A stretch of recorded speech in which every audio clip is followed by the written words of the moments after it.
How is everybody doing? This is Justin Simpers coming at you with another edition of How to Make More Money.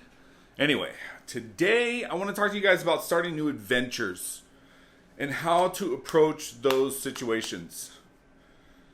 I used to think about when throughout life, I'm like, how did that, you have kids that succeed, that do like what seems to be impossible, that, like rising stars. And I often wonder, like, why is that? What is the deal with that? They don't have the years of experience.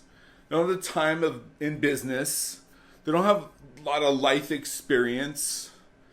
But I think what happens with that is oftentimes they go into those situations without being jaded. Now, I don't think that a lot of people in sales walk into their career immediately. I think it's a process of finding out what it is you like to sell, what you're good at selling, and how to sell it. And that process of how you get to that level of true success is different for everybody. And so today I'm just going to share with you guys a few of the experiences that have happened to me that I can reflect back on and share with you as, kind of success stories on, not being jaded.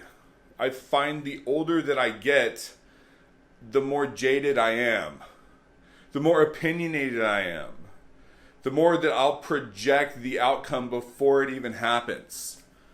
So, when, my dad got the settlement when I was, 19 years old, and I was like, I wanted to find something to do with that money that could make money for me on a continual basis. As I've already shared, I wanted to open up a Subway franchise. But, opening up a Subway franchise isn't like, well, here, I'll give you, $500,000 and they just hand you the franchise. You actually have to interview for it. You have to write a business plan. You got to go through multiple interviewing processes. There are tons of people that want to own a Subway, but not many people were granted the right or access to do so. And so we were 19 years old, me and my business partner. And we were young. But the one thing that I can tell you that we weren't was jaded. If I reflect back, looking on the interview process, we went through 3 interviews, had to do a business plan at 19 years old, right? And so we went into that process with the complete open mind that this is going to happen. And I can tell you, as life goes on, for me, even me today, I walk into situations thinking how it possibly cannot happen. And then I got to overcome that. But when I was young, I walked into those situations thinking it's going to happen. And what happened when I was young? Well, my business partner and I became the youngest franchise owners in the history of the company. Obviously that didn't pan out for me.